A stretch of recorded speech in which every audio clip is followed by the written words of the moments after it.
el, el reglamento, ¿verdad? Sí. Entonces vamos a ir haciendo un resumen de la parte de eso. Lo primero que les quisiera preguntar es, ¿quiénes deben de implementar las buenas prácticas de manufactura?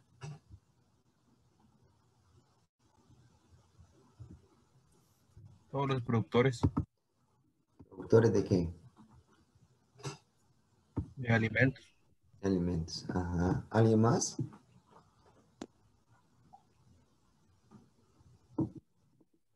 Ok, gracias.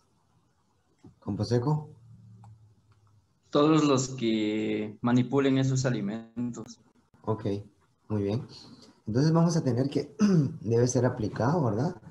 Tanto para pequeñas, grandes, medianas empresas y personas que están involucradas, ¿verdad? En la parte de lo que es el proceso de elaboración y también la parte de lo que es la comercialización de alimentos como tal. Ahora, ¿qué importancia tiene realmente la aplicación de las buenas prácticas de manufactura?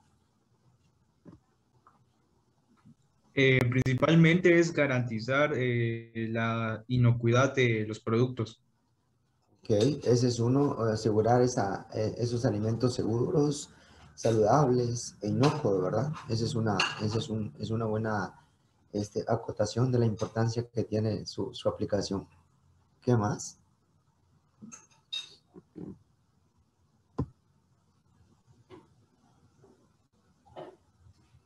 ¿Qué dice Diana? Producto de buena calidad.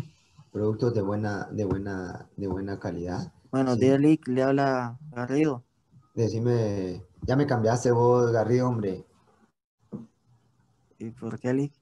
Lick, me estás diciendo vos. Ya sin los Ingeniero, vos. disculpe, es que El fíjate que sueño. estoy teniendo mala conexión de Yo internet. pensé que problemas en el amor tenías vos. Eso nunca. Bueno, vos pensando en los lechones estás ahorita para el examen. Muy bien. Bueno, entonces, otra de las cosas que comentaban ustedes es la parte de lo que es la calidad, ¿verdad? Y evitar realmente que pueda haber esa contaminación de alimentos y reducir lo que son las enfermedades, ¿verdad? O sea, las zetas, ¿verdad? Otra de las cosas también importantes es cumplir con lo que corresponde a lo que es la legislación, ¿sí? La legislación del país. Y también van a tener importancia porque a través de eso, pues puedo diseñar cómo va a funcionar realmente la parte de lo que es la planta como tal, ¿sí? Ahora, la siguiente pregunta es, ¿qué costos o cuáles son esas consecuencias que tiene una empresa productora de alimentos y que no aplica las buenas prácticas? Podrían ser multas o hasta cerrar la producción. Es correcto. Ahí podemos hablar multas, sanciones, ¿verdad? Por la parte de lo que es las autoridades, el cierre del negocio, ¿verdad? Eso también es importante. ¿Qué otra cosa? ¿Alguien más?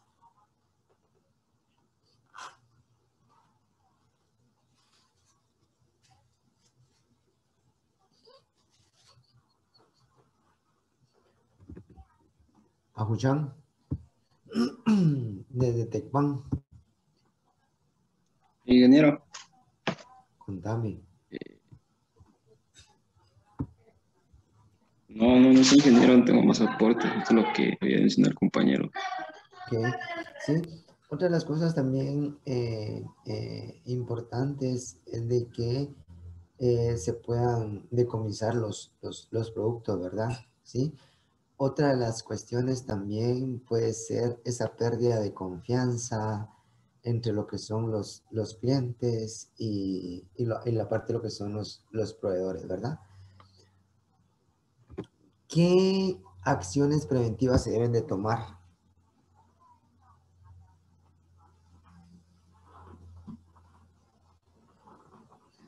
¿Qué acciones, Juanes?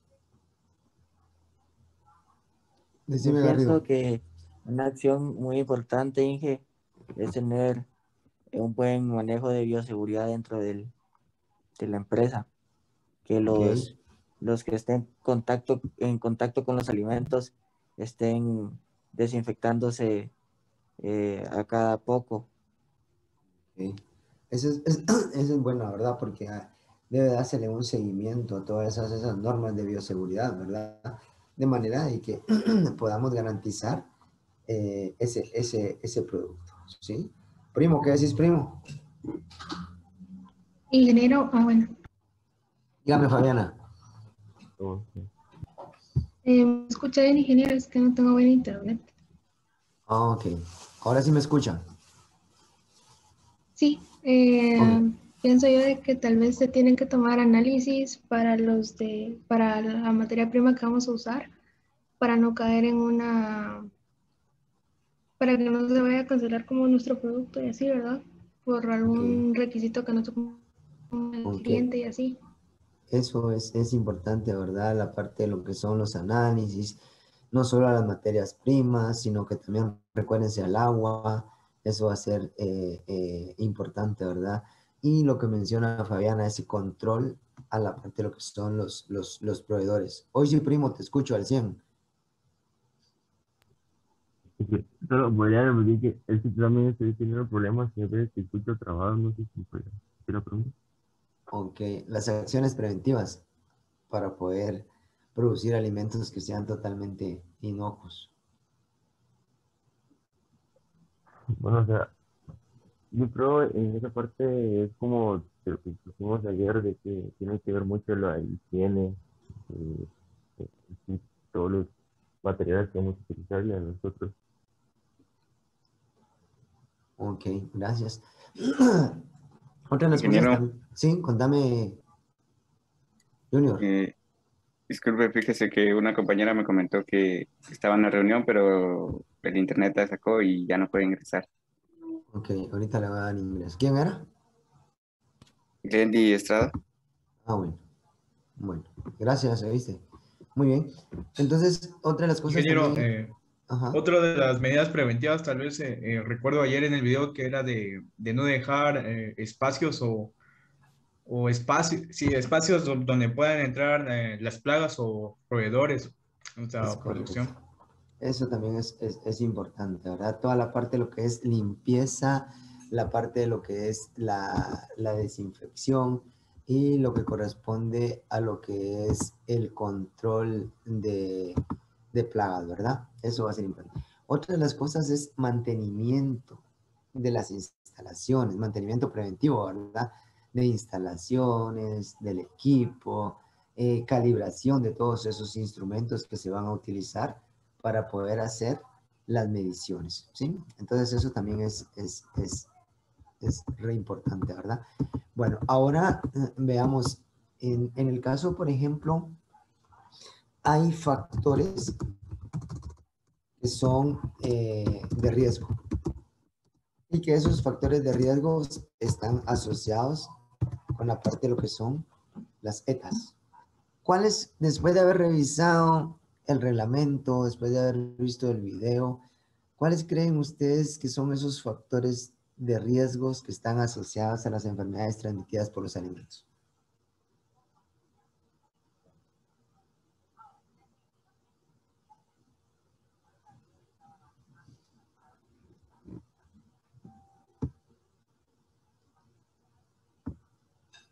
¿Qué decís, Anderson? Anderson, Omar.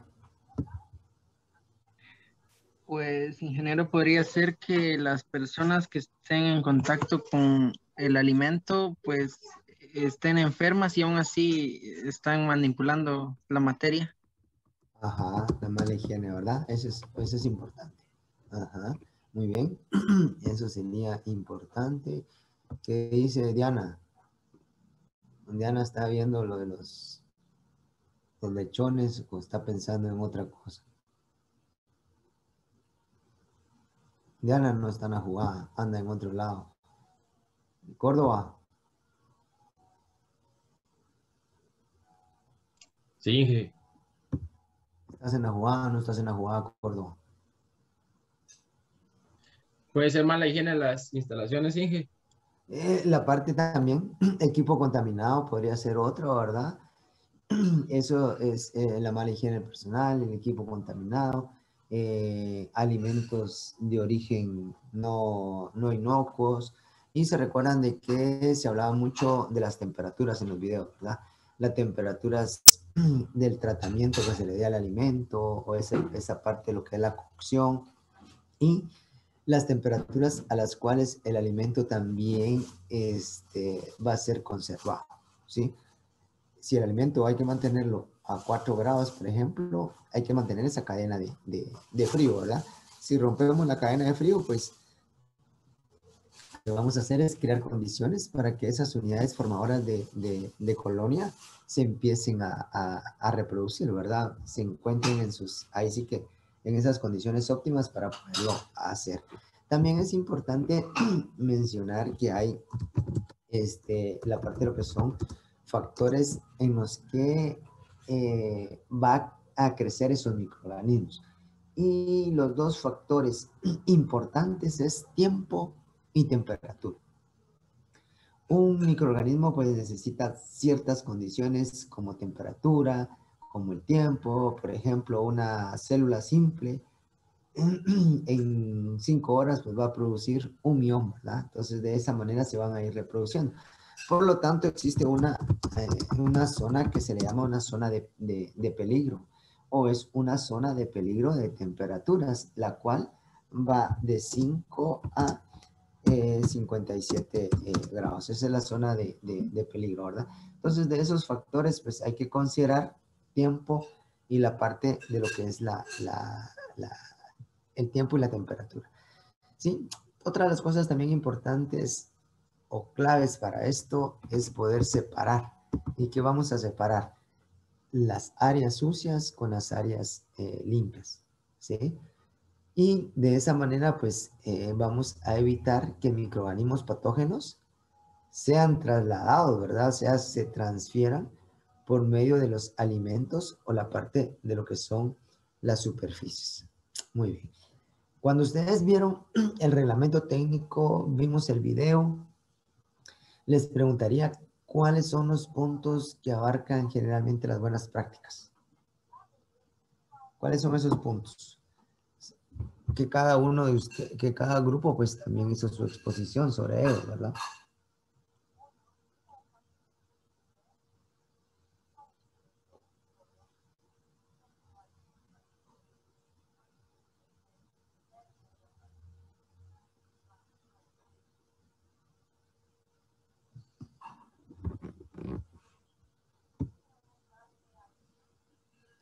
Chan, ¿qué decís, Chan?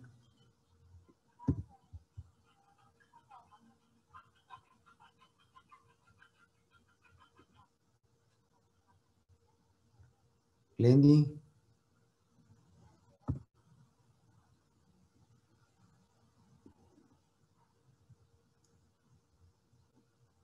Ingeniero, uno de los aspectos que recuerdo eran de los equipos y utensilios. Ajá, esa es una de las partes, ¿verdad? La parte de lo que es el equipo, la parte de lo que es sus utensilios. Recuérdense la infraestructura, recuérdense los procesos, las operaciones, la parte de lo que es el manejo de desechos, control de plagas, la parte de lo que es capacitación, documentación, porque recuérdense que tanto las buenas prácticas agrícolas como las buenas prácticas de manufactura, si no están documentadas, pues no existen. Y también lo otro es, hay que verificarlos, ¿verdad? Muy bien.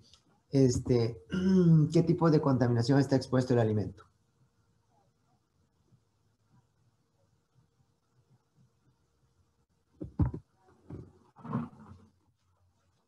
Exactamente. Tenemos la parte de lo que son físicas, químicas y la parte de lo que son biológicas, ¿verdad? ¿Sí?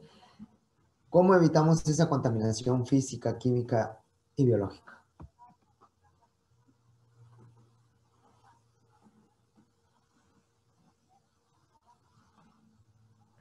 Tal vez capacitando a nuestro personal con con buenas prácticas de limpieza.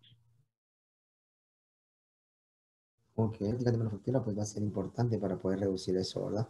¿Qué Teniendo un más? plan de bioseguridad. Ok, también tener la parte esa.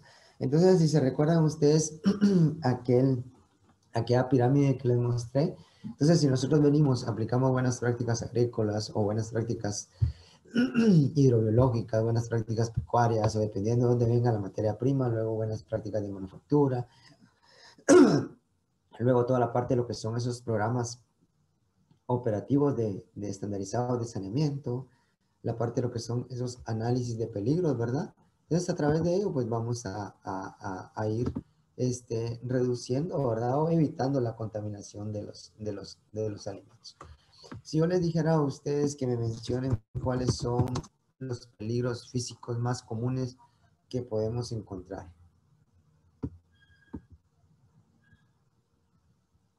Metales y vidrios.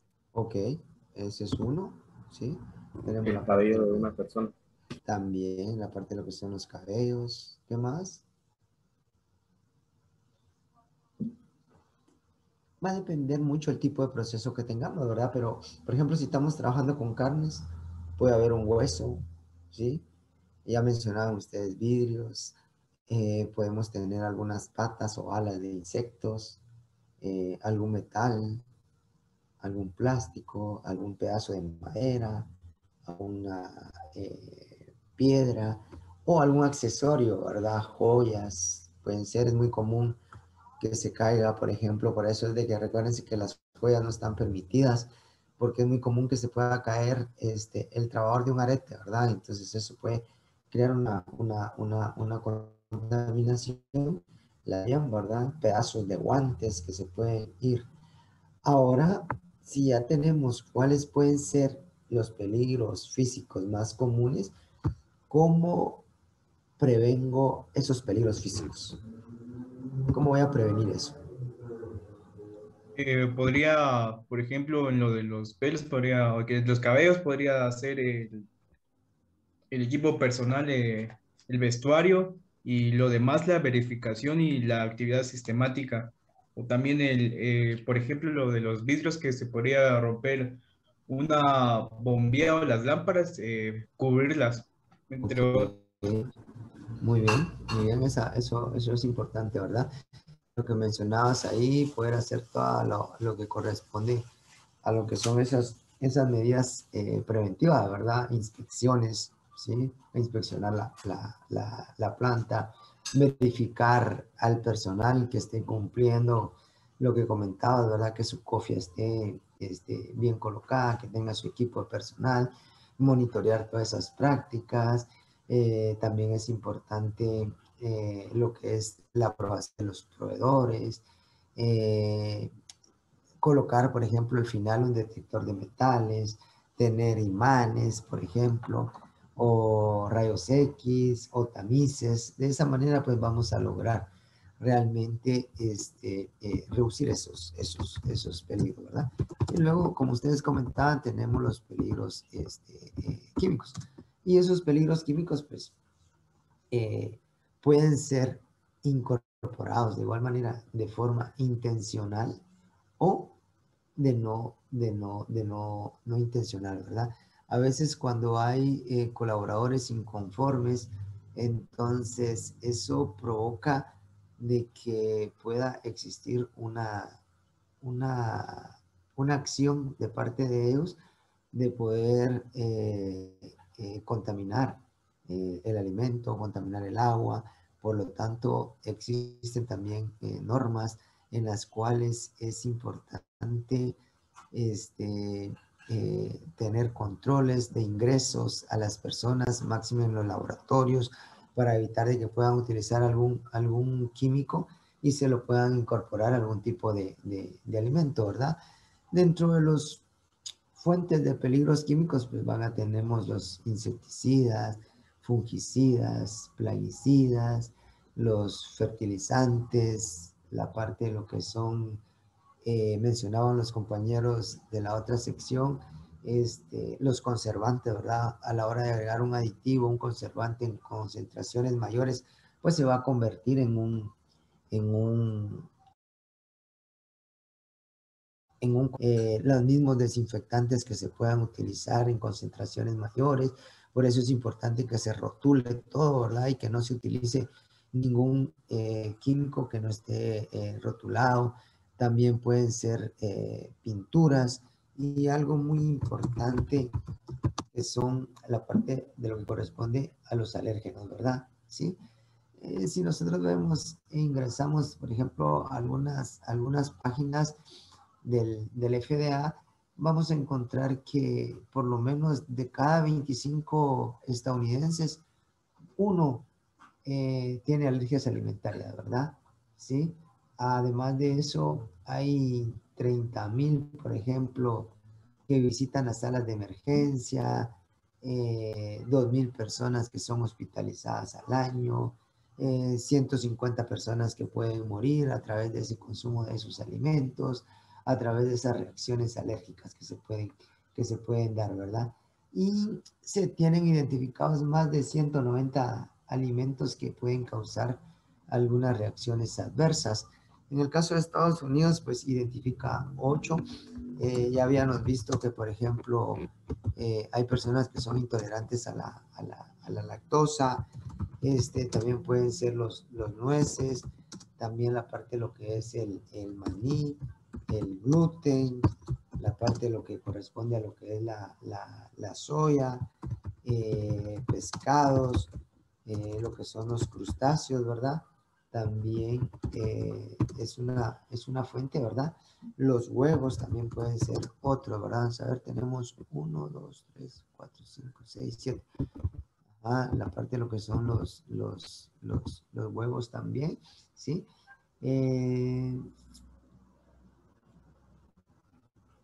Tenemos la parte de lo que son pescados, que también creo que ese es el que me hace falta acá, ¿sí? Entonces, de esa manera, ¿verdad? Podemos tener los alérgenos que son reconocidos por Estados Unidos. Mientras que la Unión Europea, pues, incorpora otros. La Unión Europea, por ejemplo, incorpora el apio, ¿sí? Incorpora las semillas de sésamo, incorpora la mostaza, que son también alérgenos que deben de ser controlados. ¿Cómo realmente hacemos ese control de la parte de lo que son los alérgenos? Uno, es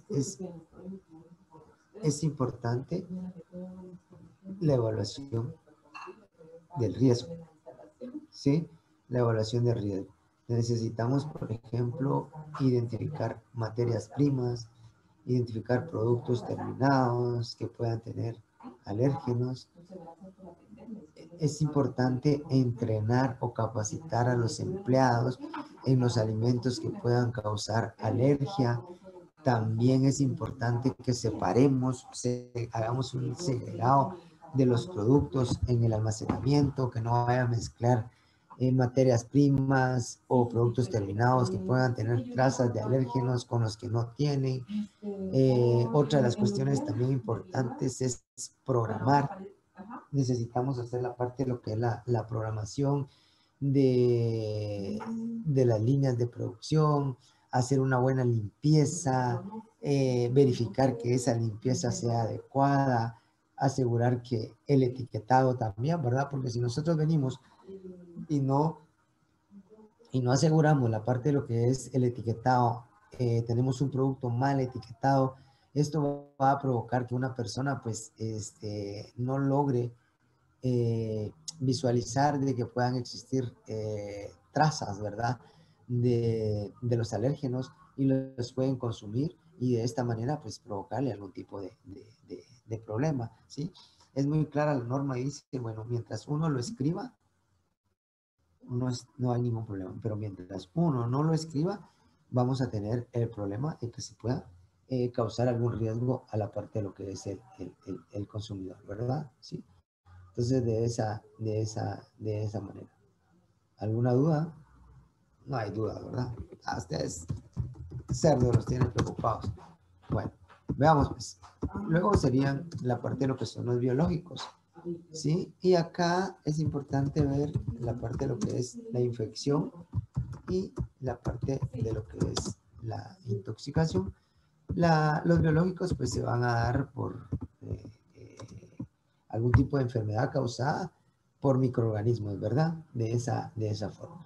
Entonces, cuando nosotros venimos e ingerimos una cantidad de bacterias, por ejemplo, bacterias que sean suficientes, esa cantidad, para poderle causar alguna enfermedad, estamos hablando de una infección, ¿sí?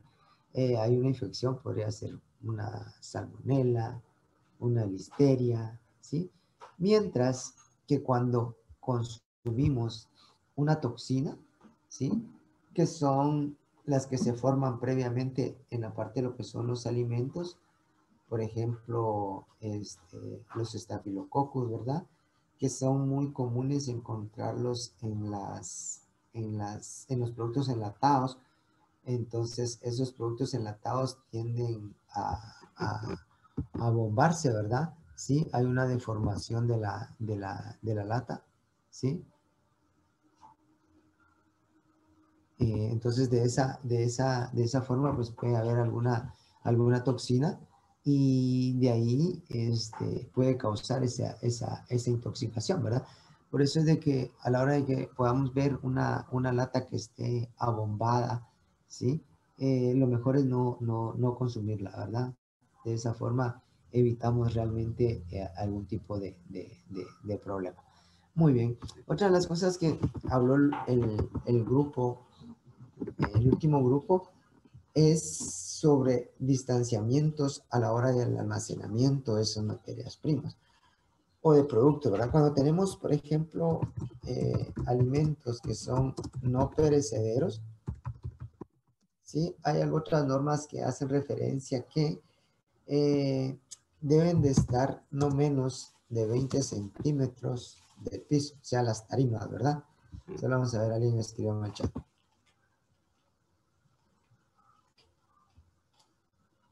Muy bien, Fabiana. Y también, Garrido. Ok, entonces tenemos ahí la parte de lo que son esta separación, ¿verdad? Entre el piso. Sí, pero también hace referencia a la separación que debe haber del techo y indica que debe ser 60 centímetros y 50 centímetros entre paredes. ¿Con qué objetivo? Con el objetivo de que realmente pueda haber una buena circulación del aire, ¿verdad? ¿Sí? Y podemos tener una mejor circulación del aire, un mejor control de insectos, roedores, ¿sí? De manera que podamos garantizar esa inocuidad del producto. Pero en productos que son perecederos, las normas hacen referencia de que podemos tener 10 centímetros, ¿sí? A la altura del piso. Y podemos tener 15 centímetros de espacio entre la parte de lo que es la parte de lo que son los techos, ¿verdad? Y las paredes, pues, 50 centímetros. De esa manera, pues, vamos a crear circulación de igual manera de la parte de lo que es el aire, ¿verdad? Bueno, vamos a dejar la parte del resumen allí y vamos a entrar ahora a estos programas de higiene y saneamiento. Esos programas de higiene y saneamiento también se denominan programas operativos estandarizados de saneamiento, ¿verdad? También se les conoce de esa forma. ¿Cuál es el objetivo realmente de tener un programa como estos? Pues una de las cuestiones importantes es poder cumplir con ciertos estándares de calidad. También necesitamos incrementar ese tiempo de vida, tanto de los equipos, tanto de los utensilios, tanto de la parte de lo que son las instalaciones. También debemos de reducir el riesgo de la parte de lo que son las plagas, ¿sí? También vamos a reducir el riesgo de esas enfermedades transmitidas por los alimentos, ¿verdad? A través de la parte de lo que es la contaminación. Entonces, la higiene pues es una herramienta clave para poder asegurar esa inocuidad, ¿sí? Esa inocuidad de todos esos productos que se van a manipular, ¿sí?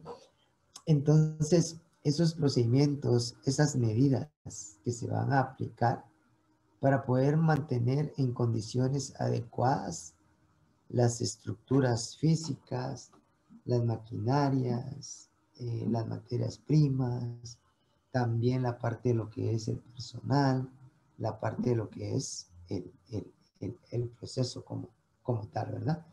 Y para ello, pues necesitamos tener algunos conceptos, ¿verdad?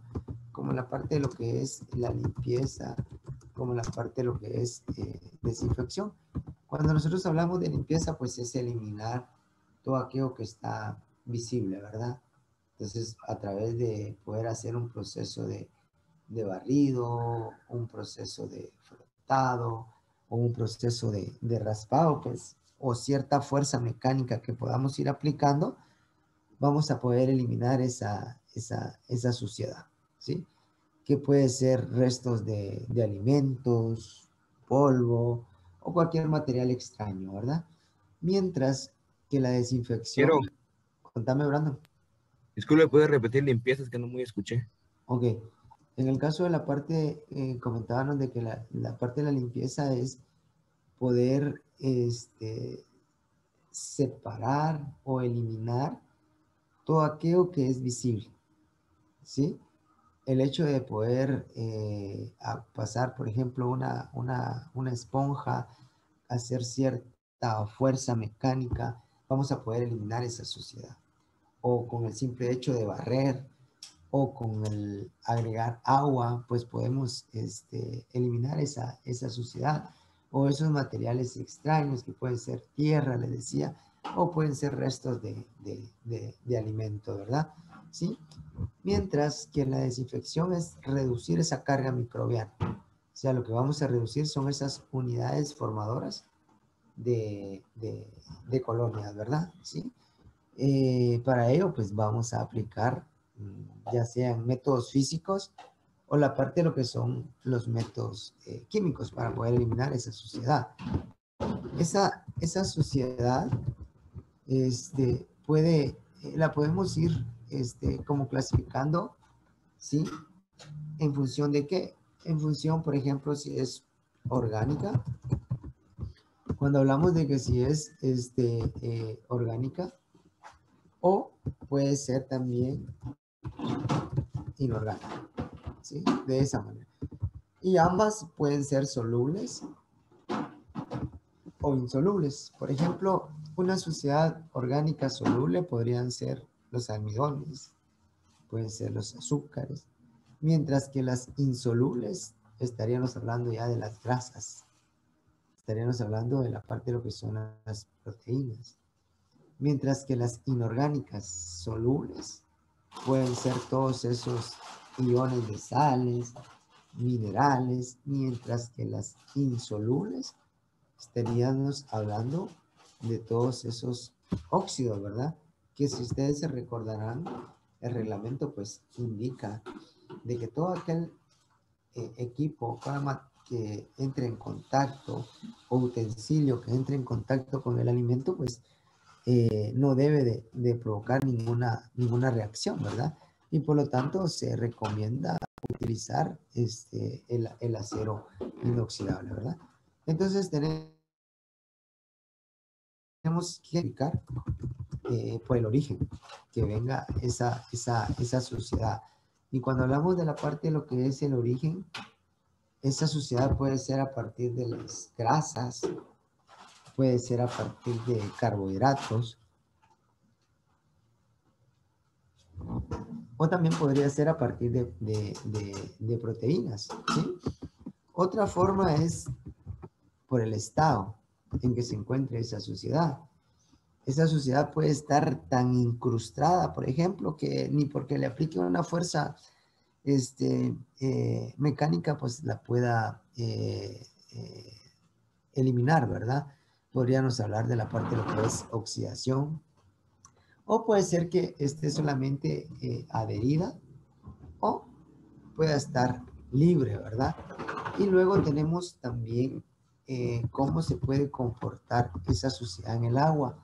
Entonces podemos decir que puede ser una suciedad soluble o una suciedad insoluble en agua, ¿verdad? ¿Sí? Pueden haber ahí algunas emulsiones, ¿verdad? Que sean difíciles realmente de poder hacer ese proceso de limpieza como tal, ¿sí? Bueno, ¿por qué vamos a limpiar? La idea es retirar esos contaminantes y de esa manera reducimos las enfermedades transmitidas por los alimentos. ¿Cuándo vamos a limpiar? ¿Cuándo vamos a desinfectar? Eso va a depender del tipo de material que se esté utilizando. También va a depender de las condiciones del proceso. Por lo tanto, todo eso lo debo de describir en un protocolo que me indique cómo debo realizar esa actividad, ¿sí? ¿Qué vamos a limpiar y qué vamos a desinfectar? Pues las paredes, los pisos, los techos, las ventanas, las puertas, todas aquellas superficies en las cuales el alimento pueda estar en contacto con ellas, ¿sí? Entonces, de esa manera tenemos que ir haciéndolo. Para ello, pues, para poder hacer ese proceso de limpieza, pues vamos a tener o vamos a hacer el uso de ciertos detergentes, ¿sí? Esos detergentes pueden ser alcalinos, pueden ser ácidos o pueden ser neutros, ¿sí? Cuando utilizamos, por ejemplo, un detergente neutro, ¿sí? Es para limpiezas de superficies en las que la suciedad no es demasiada. O sea, la vamos a encontrar escasa esa suciedad. Mientras que en la parte de lo que son los alcalinos, sí, la idea es poder eliminar toda esa suciedad orgánica, ¿sí? Toda aquella suciedad en la que puede provenir, por ejemplo, de grasas, ¿verdad? Entonces, eliminar las grasas, podemos utilizar un detergente alcalino. Y un detergente ácido cuando necesitamos desincrustar, o sea, que está muy pegada a esa suciedad, ¿sí? Entonces, de esa manera, pues, podemos irlo utilizando. Cuando utilizamos detergentes ácidos, pues, también se recomienda alternarlos, ¿verdad? Con detergentes alcalinos para poder lograr la eliminación de olores indeseables, disminución también de esas unidades formadoras de colonia, ¿verdad? Entonces, de esa manera es que podemos ir realizando toda la... Ingeniero, Cuénteme, Fabiana. disculpe, ¿podría repetir la última parte, por favor? Ok. Donde está la combinación de no sé cuáles dos detergentes. Ok. Cuando hablamos de detergentes ácidos, les comentaba de que estos son utilizados para cuando la suciedad está muy incrustada, ¿verdad? En el equipo, por ejemplo, ¿sí? O en la parte de lo que son las superficies. Por lo tanto, pues es recomendable alternarlo con detergentes alcalinos, ¿sí? Para poder ir eliminando todos esos olores indeseables, ¿verdad? ¿Sí? Y también poder reducir esas unidades formadoras de reducir esa carga microbiana que pueda estar presente. No sé si Fabiana le queda ahí.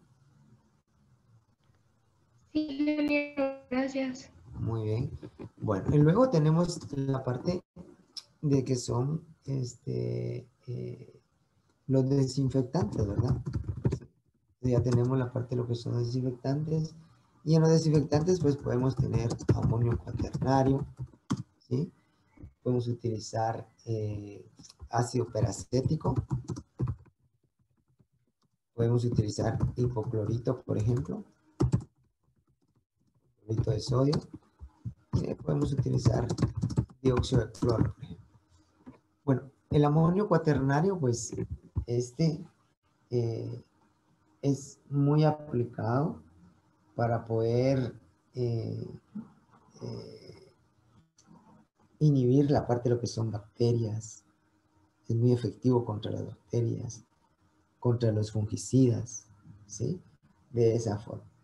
Mientras que el ácido peracético es efectivo contra virus, contra bacterias, contra mohos, contra levaduras, ¿sí? El ácido peracético se utiliza mucho, por ejemplo, en los rastros, aparte de lo que es la carnal, o sea, el animal ya, el cuerpo del animal ya sin patas, sin cabeza, sin vísceras, sin cola, sin piel, se le aplica la parte de lo que es el ácido peracético, que cual puede ir desde 25 hasta 250 partes por millón, de esa manera. Luego está el hipoclorito, es muy efectivo, pero es corrosivo también, ¿verdad? ¿Sí? Y el dióxido de cloro, pues, es efectivo, sin color, sin olor, y no es corrosivo, no es corrosivo ni tampoco es volátil, ¿verdad? ¿Sí? Entonces, hay algunas recomendaciones de la parte de lo que son las cantidades en las que se pueda utilizar, por ejemplo, el cloro. Y se recomienda que, por ejemplo, en agua potable podamos utilizar una parte por millón. La parte de lo que son utensilios, mesas, ¿sí? Hasta 200 partes por millón. En lo que corresponde a lo que son pisos, 500 partes por millón. Y lo que son los pediluvios. Decime, Alexander. Ingeniero, entonces la diferencia del desinfectante y el detergente es que el detergente lo utilizamos para la limpieza Ajá. y el desinfectante para reducir la carga la microbiana. desinfección. Ajá. Ahí vamos a reducir carga microbiana, ¿verdad? Allá. Correcto. Gracias. Muy bien. Bueno, entonces, tenemos ya esas concentraciones que podemos ir utilizando, ¿verdad? Sí, que se pueden recomendar. Ahora, yo les digo, jóvenes, preparen 1 litro, ¿sí? De una solución de cloro, por ejemplo, a partir de cloro comercial. Se encuentra ese cloro comercial a un 5%. Y esto lo voy a aplicar, por decirles, en pediluvios. Entonces ya sabemos que en pediluvios utilizamos 3000 partes por millón. ¿Cuántos gramos, cuántos mililitros de cloro voy a aplicarle a esto para poderlo tener a esa concentración? ¿Lo pueden hacer? Un par de minutos ahí.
¿Cómo les quedó?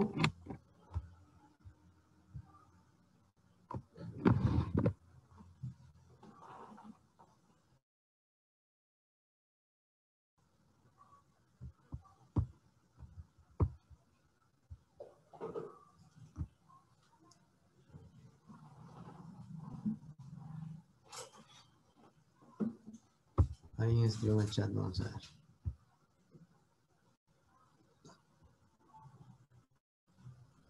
$25, dice. Lo vamos a anotar por acá.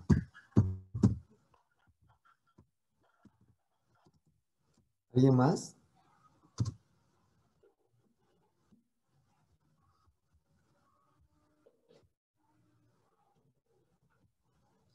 Ahí está Jordi también. Jordi dice 150. ¿Alguien más?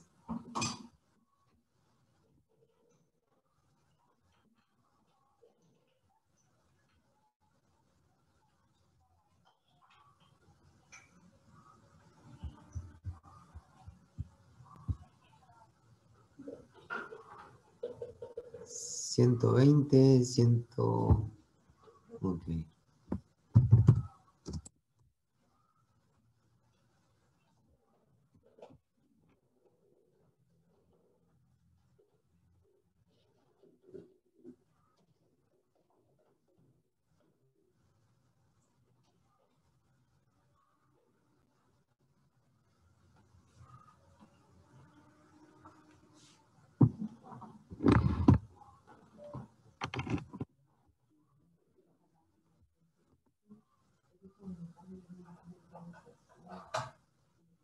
Steven tiene 60.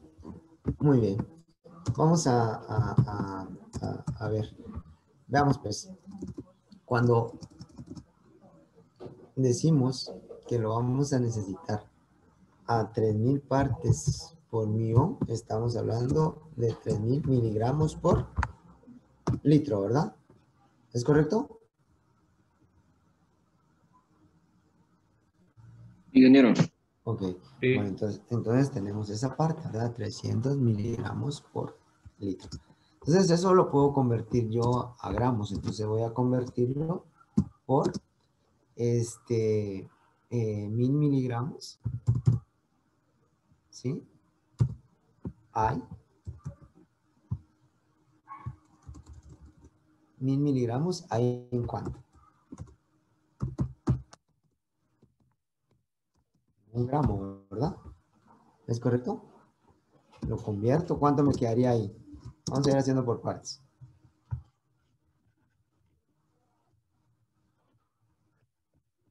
Gramos. ¿Manda?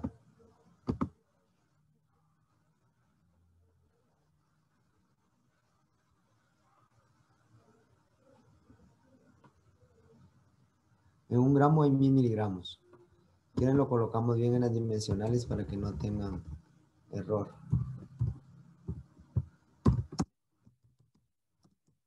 Entonces aquí voy a eliminar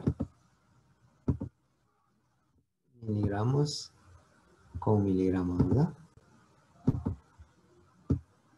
Ya me quedan gramos. ¿Cuánto me va a quedar allí? 3 gramos. gramos litro. Va. Entonces 3 gramos por litro. Pero la solución está ¿a cuánto? 5%. No. Al 5%. O sea, en 100 gramos solo hay 5 gramos. En 100 gramos de solución solo hay 5 gramos de cloro. ¿Es correcto?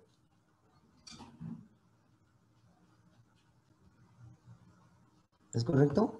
Sí. Ok. Entonces ahí vamos a tener que el dato es esto, ¿verdad? ¿Se entiende? Gracias, Campos. Muy bien. Entonces, de esa manera. Ahora, ¿qué pasa si yo les digo que este está al 65%?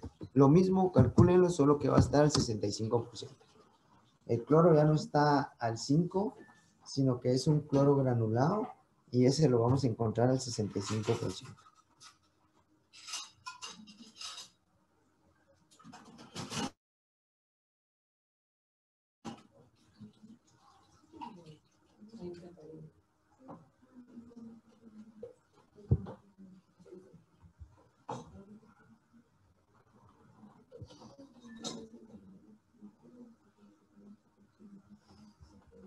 Vamos a ver, alguien escribió en el chat. Lendy 461.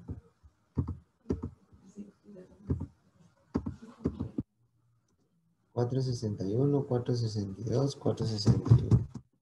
Hay varios que tienen $4.61. Alguien lo aproximó a $4.62. ¿Sí? Ok. Vamos a ver. $4.61. Entonces de esa manera, ¿verdad? Entonces, ¿qué es lo que vamos a hacer? ¿Alguien más escribió? 4.62. Muy bien. Entonces acá, como ya habíamos hecho esto, ¿verdad? Entonces, en lugar de tener 5 abajo, vamos a tener el 65, ¿verdad? Entonces, de esa manera vamos a poder lograr obtener y tenemos los datos que ustedes están indicando, ¿verdad? Que por aproximación, pues puede ser 4.62. Ok, muy bien. Ahora, ¿qué pasa, jóvenes? Si yo les digo que tengo este tanque acá. Este tanque tiene 3, por ejemplo. Tiene 3 por 2 metros. ¿Sí? De esa manera. Y yo necesito que ustedes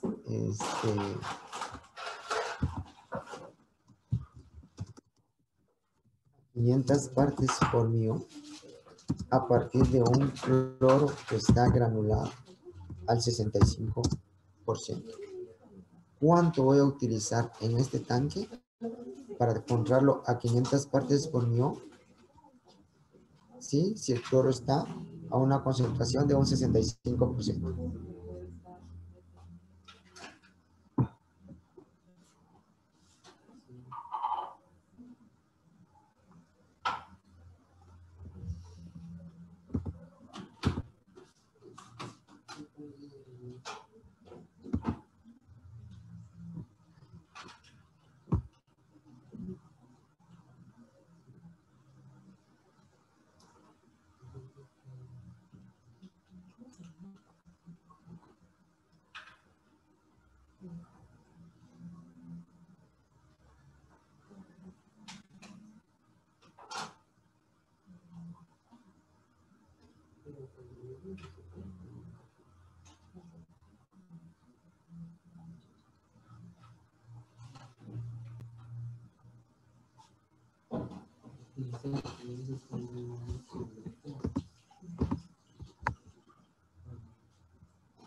Ya hay un primer dato.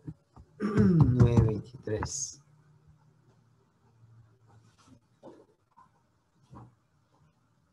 Litros, Barrios. Sí. Litros. Ok. Aquí lo voy a anotar, litros.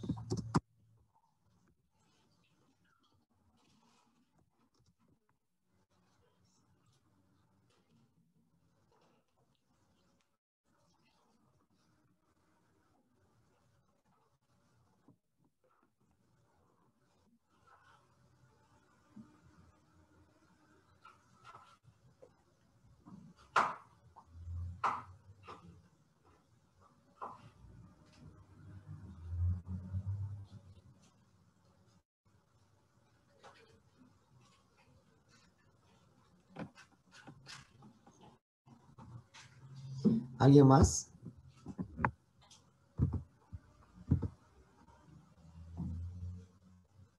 $9.24 campos. ¿Litros también?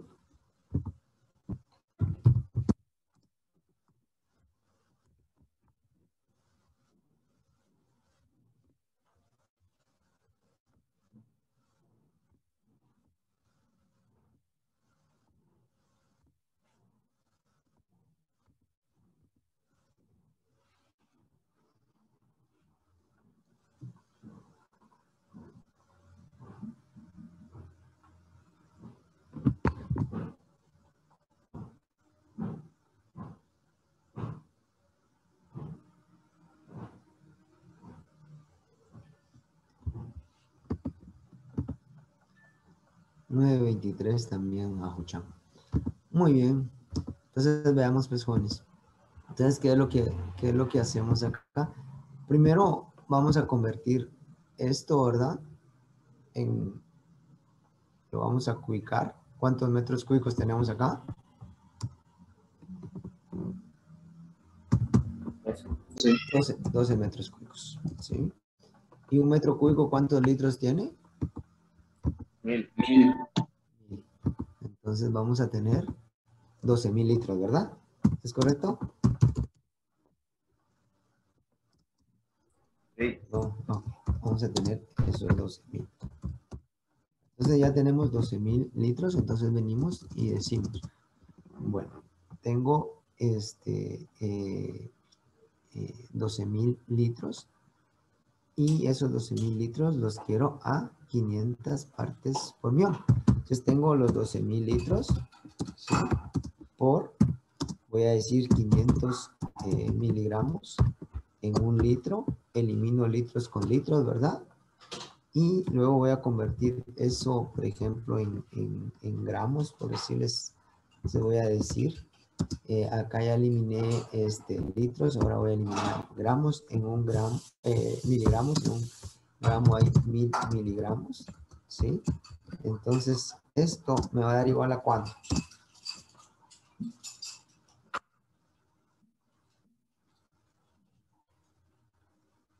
¿Cuánto tengo ahí?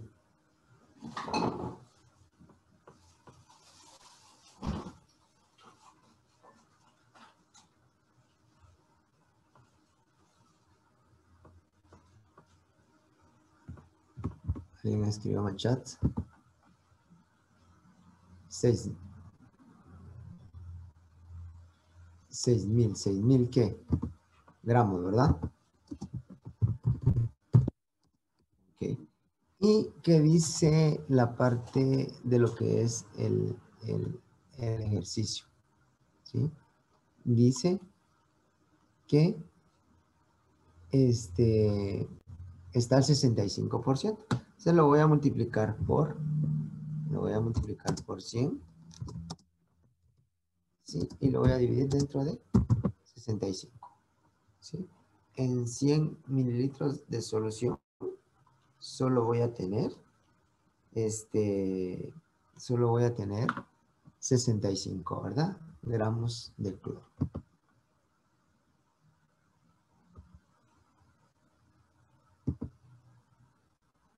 ¿Ok? ¿Listos? Ahora, jóvenes, por ejemplo, si yo les digo a ustedes que me conviertan 250 partes por millón a porcentaje, ¿cuánto sería? ¿A cuánto equivale?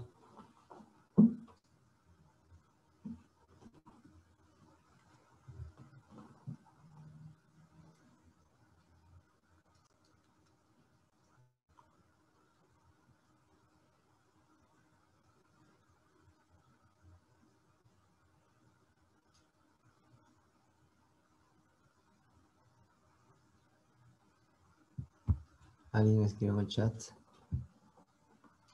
0.025.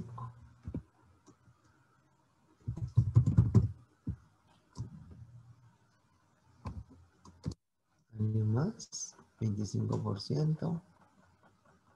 Alguien escribió 25.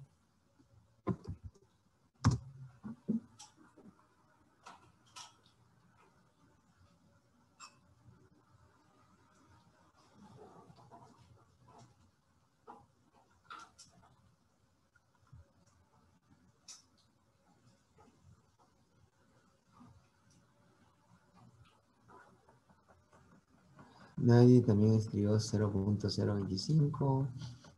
Ok. Muy bien. Este sería el dato, ¿verdad? ¿Qué equivale? Muy bien. Vamos a continuar. Bueno, algo también importante dentro de la parte de lo que son estos procesos, ¿sí? Es de que la parte de lo que son los aditivos como tal, los químicos que vayamos a ir utilizando, Para los diferentes procesos, esos necesitan ciertas condiciones para poder actuar. Y una de las condiciones es el tiempo. El tiempo, o sea, todas esas reacciones químicas pues no son de forma instantánea, sino que necesitan un tiempo mínimo para poder actuar, ¿verdad? Entonces eso es importante como condicionante. Otra de las cosas también es esa acción química, ¿sí? O sea, la concentración adecuada del producto para que pueda ser efectivo, ¿verdad? Esa acción mecánica, o sea, la ayuda a poder hacer esa separación, ¿sí? Va a ayudar a hacer la separación física de la parte de lo que es la suciedad, ¿sí? Y lo otro es la temperatura. La temperatura pues puede aumentar la solubilidad, puede disminuir la fuerza entre la suciedad y la superficie. Por supuesto que no hay que excederse con la parte esa, ¿verdad? Porque si no, de igual manera, pues vamos a tener ciertos inconvenientes. Pero no podemos utilizar, por ejemplo, solo un proceso de sanitización química, sino también podemos hacerlo físico. Pero en la parte de lo que es la desinfección química, a la hora de utilizar detergentes, desinfectantes, necesitamos que esos se puedan disolver fácilmente, que no sean corrosivos, que no sean tóxicos,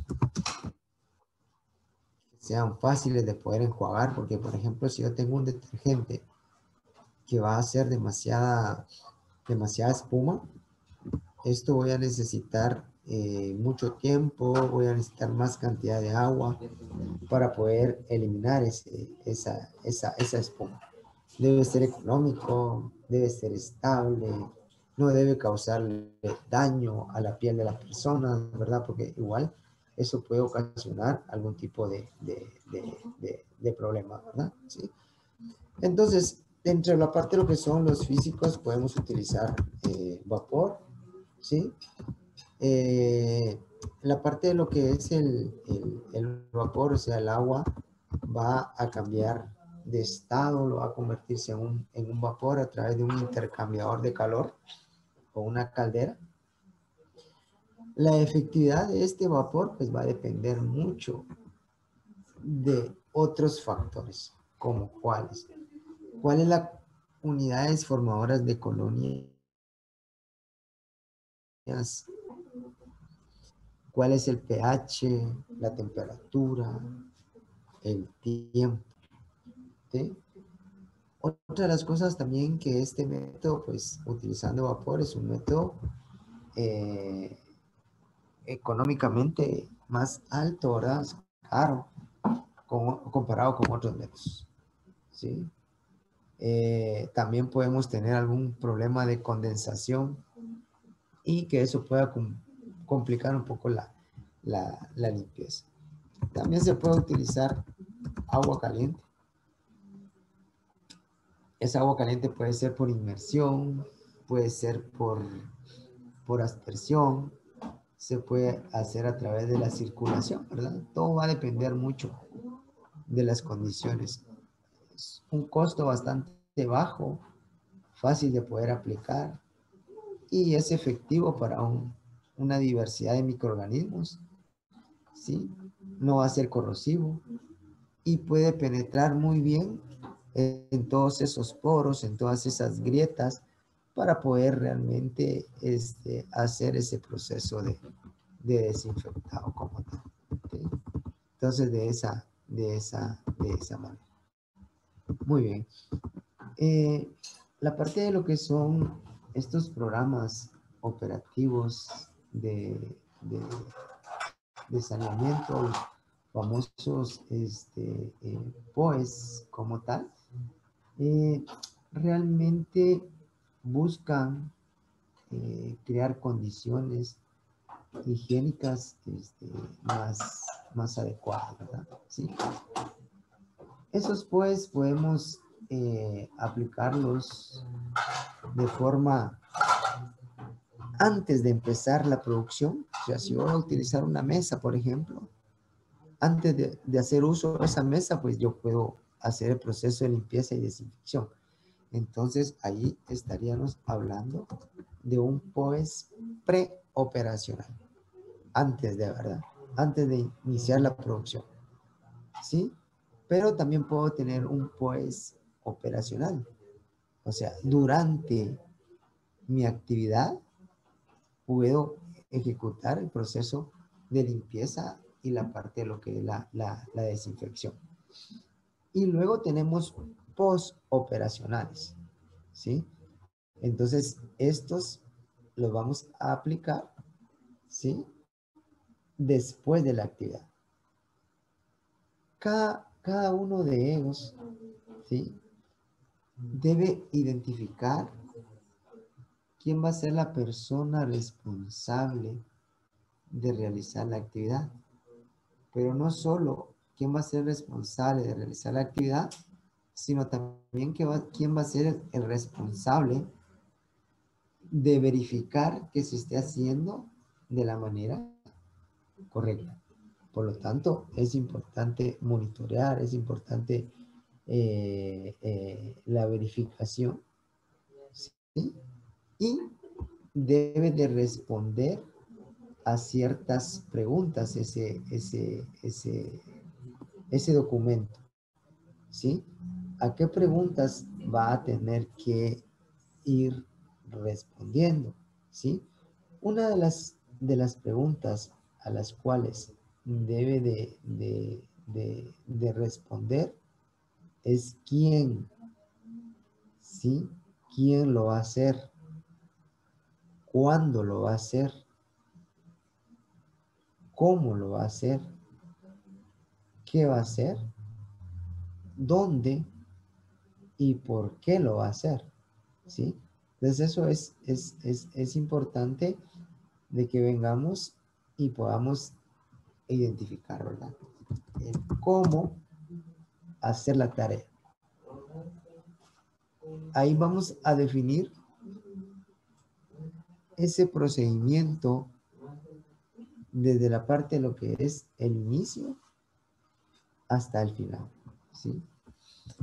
También con qué lo va a hacer, qué materiales, qué utensilios, qué aditivos va a utilizar para poderlo ejecutar, ¿sí? ¿Cuándo?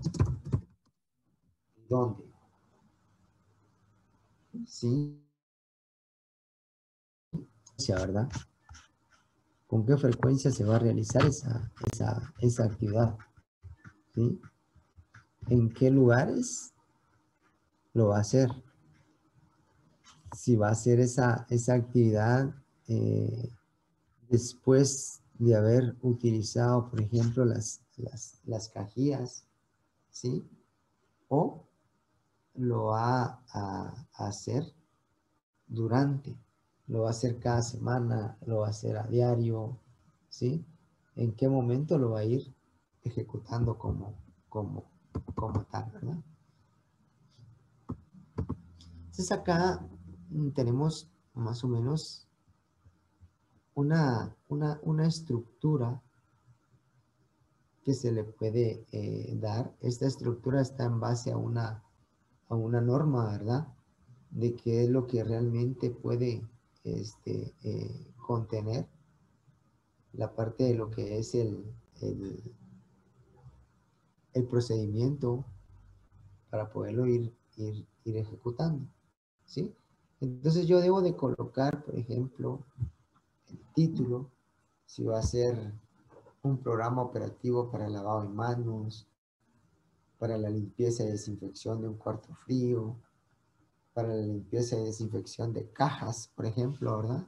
¿Sí? Entonces voy a colocar cuál es el objetivo, para qué se va a hacer esa parte, cuál es el alcance áreas en las cuales va a ser aplicable, ¿sí? ¿Quién va a ser el responsable de realizar esa actividad? Y acá podemos tener algunos documentos que están asociados, o sea, que están vinculados con esto. Por ejemplo, todo el manual de limpieza y desinfección, la forma de preparar la parte de lo que son los detergentes o los desinfectantes. Todo esto debe de estar validado. Cuando decimos validado, es de que se lo vamos a dar a la persona que va a ejecutar la actividad y ver si con esa guía, si con ese procedimiento, él la puede realizar, que sea entendible, dependiendo a quién va a ir dirigido. Ese procedimiento, de esa manera lo voy a ir redactando, ¿verdad? ¿Sí? Definiciones o terminologías, ¿verdad? Podemos colocar algunos términos que se puedan utilizar. Luego voy a describir el desarrollo y puedo ir amarrando algunos anexos en la parte de lo que es este documento. Los encabezados se puede utilizar algo como lo que les muestro acá, ¿sí? En el que podemos tener la parte de lo que es el logo de la empresa. Podemos describir en la parte de abajo el área, ¿verdad? Si es el área de control de calidad, si es el área de aseguramiento de la calidad. Luego acá en medio podemos colocar el nombre de ese instructivo, de ese procedimiento. Por ejemplo, acá se habla de un procedimiento de limpieza, un procedimiento de desinfección de canastas, ¿sí? Y acá tenemos ya el código que lo podemos ir identificando con algunas iniciales, por ejemplo, del área, iniciales de qué tipo de instructivo es. Es importante colocar la parte de lo que es la edición. ¿Por qué? Porque si tenemos una edición más reciente y el colaborador está trabajando con una edición anterior, entonces ahí tenemos una inconformidad en la parte de lo que es el sistema como tal, ¿sí? Entonces tenemos que tener actualizados. Y estos documentos, pues de igual manera, deben de estar disponibles para que los colaboradores lo puedan realizar. La fecha en que se realizó, la fecha de vigencia, el número de páginas que hay en ese instructivo como tal, ¿sí? Luego venimos y acá, por ejemplo, escribimos el objetivo. ¿Cuál es el objetivo de esta parte? Es poder mantener, ¿sí?, todo lo que corresponde a lo que son esos materiales de embalaje de forma higiénica, para poder reducir esa contaminación cruzada, ¿sí? ¿Cuál es el alcance? Acá vamos a tener todas las canastas plásticas que se puedan utilizar para poder colocar esa materia prima, ese producto terminado, que puede ser para el mercado nacional o para un mercado de exportación, ¿sí? Estas cajas pueden ser lo que les comentaba, cajas de materias primas, cajas para basura o todas aquellas que se utilicen para poder tener contacto con el producto. Acá aparece documentos asociados, ¿sí? Entonces tenemos que este procedimiento da origen a partir de procedimientos de limpieza, de procedimientos de desinfección de la planta empacadora de frutas y vegetales. ¿Qué frecuencia se debe realizar?